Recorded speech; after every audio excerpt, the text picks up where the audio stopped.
ನಮಸ್ಕಾರ ವೀಕ್ಷಕರೇ, ಸುವರ್ಣ ಇನ್ಸ್ಪೈರ್ ಕನ್ನಡ ಚಾನಲ್ಗೆ ಸ್ವಾಗತ ಸುಸ್ವಾಗತ. ನಮ್ಮ ಚಾನಲನ್ನು ಸಬ್ಸ್ಕ್ರೈಬ್ ಮಾಡಿ, ಆಲ್ ಎಂದು ಬಟನ್ ಒತ್ತಿ. ನಾವು ಹಾಕುವ ಎಲ್ಲ ವಿಡಿಯೋಗಳು ಮೊದಲಿಗೆ ನಿಮ್ಮನ್ನೇ ತಲುಪುತ್ತವೆ ಮತ್ತು ಶೇರ್ ಮಾಡಿ. ನಮಸ್ಕಾರ ವೀಕ್ಷಕರೇ, ಸೆಪ್ಟೆಂಬರ್ 15ರಿಂದ ಈ 3 ರಾಶಿಗೆ ಶುಕ್ರದಶೆ ಕೋಟ್ಯಾಧಿಪತಿ ಯೋಗ. ಯಾವ 3 ರಾಶಿಗೆ ಕೋಟ್ಯಾಧಿಪತಿ ಯೋಗ ಇರುವುದು ಎನ್ನುವುದನ್ನು ನಾವು ನೋಡೋಣ. ಸಂಪತ್ತು, ಸಮೃದ್ಧಿ ಮತ್ತು ಪ್ರೀತಿಯ ಅಧಿಪತಿ ಶುಕ್ರ ಸೆಪ್ಟೆಂಬರ್ 15ರಂದು ಸಿಂಹರಾಶಿಗೆ ಪ್ರವೇಶಿಸುತ್ತಾನೆ. ಈ ರಾಶಿಚಕ್ರದಲ್ಲಿ ಶುಕ್ರನ ಪ್ರವೇಶವು ಕೆಲವು ರಾಶಿಗಳ ಅದೃಷ್ಟವನ್ನು ಬದಲಾಯಿಸುತ್ತದೆ. ಹೀಗಾಗಿ ಶುಕ್ರನ ಈ ಸಂಚಾರದಿಂದ ಯಾವ ರಾಶಿಗಳಿಗೆ ಲಾಭವಾಗುತ್ತದೆ, ಯಾರಿಗೆ ಶುಕ್ರದಶೆ ಶುರುವಾಗಲಿದೆ ಎಂಬುದನ್ನು ಇಲ್ಲಿ ತಿಳಿಯೋಣ. ವೀಕ್ಷಕರೇ, ವೈದಿಕ ಜ್ಯೋತಿಷ್ಯ ಶಾಸ್ತ್ರದಲ್ಲಿ ಶುಕ್ರನನ್ನು ಪ್ರೀತಿ, ಸೌಂದರ್ಯ, ಐಶ್ವರ್ಯ, ಸಂಪತ್ತು ಮತ್ತು ಭೌತಿಕ ಸುಖಗಳ ಸಂಕೇತವೆಂದು ಪರಿಗಣಿಸಲಾಗುತ್ತದೆ. ಶುಕ್ರನು ವೃಷಭ ಮತ್ತು ತುಲಾ ರಾಶಿಯ ಅಧಿಪತಿಯಾಗಿದ್ದು, ಶುಕ್ರನ ರಾಶಿ ಚಕ್ರ ಬದಲಾವಣೆಗಳು ಎಲ್ಲ ರಾಶಿಗಳ ಮೇಲೆ ಧನಾತ್ಮಕ ಮತ್ತು ಋಣಾತ್ಮಕ ಪರಿಣಾಮಗಳನ್ನು ಬೀರುತ್ತವೆ. ಸೆಪ್ಟೆಂಬರ್ 15ರಂದು ಬೆಳಿಗ್ಗೆ 12:23 ಶುಕ್ರನು ಕಟಕ ರಾಶಿಯನ್ನು ತೊರೆದು ಸೂರ್ಯನ ರಾಶಿಚಕ್ರ ಸಿಂಹ ರಾಶಿಯನ್ನು ಪ್ರವೇಶಿಸುತ್ತಾನೆ. ಈ ಸಂಚಾರವು ಅಕ್ಟೋಬರ್ 9ರವರೆಗೆ ಜಾರಿಯಲ್ಲಿರುತ್ತದೆ ಮತ್ತು ಈ ಅವಧಿಯಲ್ಲಿ ಕೆಲವು ರಾಶಿಗಳಿಗೆ ವಿಶೇಷವಾಗಿ ಪ್ರಯೋಜನಕಾರಿಯಾಗುತ್ತದೆ. ಸಿಂಹ ರಾಶಿಯಲ್ಲಿ ಶುಕ್ರನ ಸಂಚಾರವು ಸೂರ್ಯ ಮತ್ತು ಕೇತುವಿನೊಂದಿಗೆ ಸಂಯೋಗವನ್ನು ರೂಪಿಸುತ್ತದೆ. ಇದು ಪ್ರಬಲ ಜ್ಯೋತಿಷ್ಯ ಪರಿಣಾಮವನ್ನು ಉಂಟುಮಾಡುತ್ತದೆ. ಈ ಸಂಚಾರದಿಂದ ಯಾವ ರಾಶಿಗಳು ಪ್ರಯೋಜನ ಪಡೆಯುತ್ತವೆ ಎನ್ನುವುದನ್ನು ಈ ವಿಡಿಯೋದಲ್ಲಿ ನಾವು ತಿಳಿದುಕೊಳ್ಳೋಣ. ಮೊದಲನೇ ರಾಶಿ ಮೇಷರಾಶಿ. ಸಿಂಹರಾಶಿಯಲ್ಲಿ ಶುಕ್ರನ ಸಂಚಾರವು ಮೇಷರಾಶಿಯ 5ನೇ ಮನೆಯ ಮೇಲೆ ಪರಿಣಾಮ ಬೀರುತ್ತದೆ. ಈ ಮನೆ ಪ್ರೀತಿ, ಸೃಜನಶೀಲತೆ ಮತ್ತು ಮಕ್ಕಳಿಗೆ ಸಂಬಂಧಿಸಿದೆ.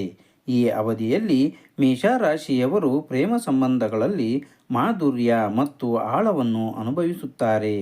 ಅವಿವಾಹಿತರು ಹೊಸ ಪ್ರಣಯ ಸಂಬಂಧಗಳನ್ನು ಪ್ರಾರಂಭಿಸಬಹುದು, ಆದರೆ ವಿವಾಹಿತ ದಂಪತಿಗಳ ನಡುವೆ ಪರಸ್ಪರ ತಿಳುವಳಿಕೆ ಮತ್ತು ಪ್ರೀತಿ ಹೆಚ್ಚಾಗುತ್ತದೆ.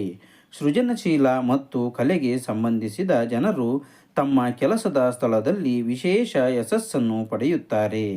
ಹೊಸ ಹೂಡಿಕೆ ಅವಕಾಶಗಳು, ವಿಶೇಷವಾಗಿ ಪೂರ್ವಜರ ಆಸ್ತಿ ಅಥವಾ ಊಹಾತ್ಮಕ ವ್ಯವಹಾರದಿಂದ ಲಾಭಗಳು ಉಂಟಾಗುತ್ತವೆ. ಉದ್ಯೋಗಿಗಳಿಗೆ ತಮ್ಮ ಮೇಲಾಧಿಕಾರಿಗಳಿಂದ ಮೆಚ್ಚುಗೆ ಮತ್ತು ಸಂಭಾವ್ಯ ಬಡ್ತಿ ಸಿಗಬಹುದು. ಅಷ್ಟೇ ಅಲ್ಲ ವೀಕ್ಷಕರೇ, ವಿದೇಶ ಪ್ರಯಾಣ ಅಥವಾ ಹೊಸ ಉದ್ಯೋಗಾವಕಾಶಗಳಂತಹ ವಿದೇಶಿ ಸಂಬಂಧಿತ ಕೆಲಸಗಳಲ್ಲಿ ಯಶಸ್ಸಿನ ಸಾಧ್ಯತೆ ಇರುತ್ತದೆ. ಆದರೆ ಅತಿಯಾದ ಖರ್ಚುಗಳನ್ನು ತಪ್ಪಿಸಿ ಮತ್ತು ಆರೋಗ್ಯದ ಬಗ್ಗೆ ಕಾಳಜಿ ವಹಿಸಿ. ಈ ಸಂಚಾರವು ಮೇಷರಾಶಿಯವರ ಸಾಮಾಜಿಕ ಪ್ರತಿಷ್ಠೆ ಮತ್ತು ಆರ್ಥಿಕ ಸ್ಥಿತಿಯನ್ನು ಸುಧಾರಿಸುತ್ತದೆ. ಎರಡನೇ ರಾಶಿ ತುಲಾ ರಾಶಿ. ತುಲಾ ರಾಶಿಯವರಿಗೆ ಶುಕ್ರನ ಈ ಸಂಚಾರವು 11ನೇ ಮನೆಯ ಮೇಲೆ ಪರಿಣಾಮ ಬೀರುತ್ತದೆ.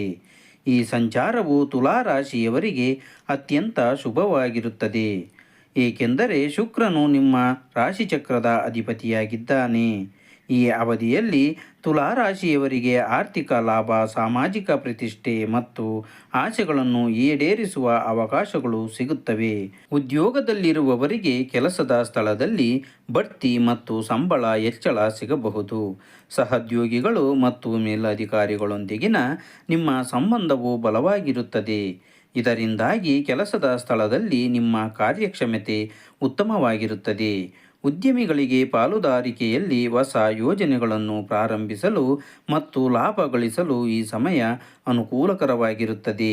ದೀರ್ಘಾವಧಿಯ ಯೋಜನೆಗಳಲ್ಲಿ ಹೂಡಿಕೆ ಮಾಡುವುದರಿಂದ ನಿಮಗೆ ಉತ್ತಮ ಲಾಭ ಸಿಗಬಹುದು.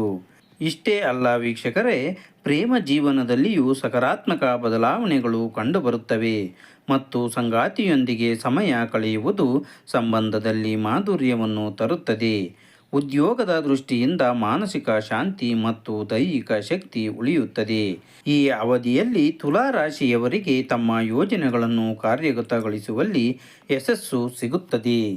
ಮೂರನೇ ರಾಶಿ ವೃಶ್ಚಿಕ ರಾಶಿ. ವೃಶ್ಚಿಕ ರಾಶಿಯವರಿಗೆ ಸಿಂಹ ರಾಶಿಯಲ್ಲಿ ಶುಕ್ರನ ಸಂಚಾರವು 10ನೇ ಮನೆಯ ಮೇಲೆ ಪರಿಣಾಮ ಬೀರುತ್ತದೆ. ಈ ಮನೆ ವೃತ್ತಿ ಮತ್ತು ಸಾಮಾಜಿಕ ಸ್ಥಾನಮಾನಕ್ಕೆ ಸಂಬಂಧಿಸಿದೆ.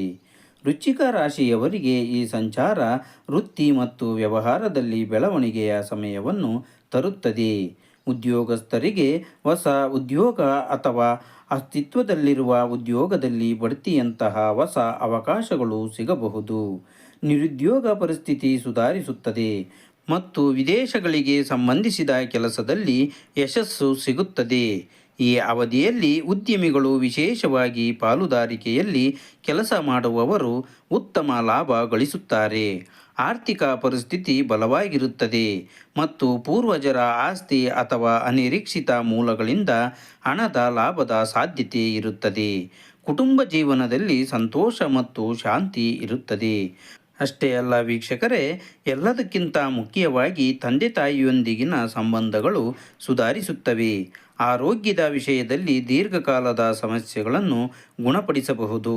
ವೃಶ್ಚಿಕ ರಾಶಿಯವರು ಈ ಸಂಚಾರದ ಸಮಯದಲ್ಲಿ ತಮ್ಮ ಸ್ಪರ್ಧೆಯಿಂದ ಮುಂದೆ ಇರಬೇಕು ಮತ್ತು ಅವಕಾಶಗಳನ್ನು ಗರಿಷ್ಠವಾಗಿ ಬಳಸಿಕೊಳ್ಳಬೇಕು.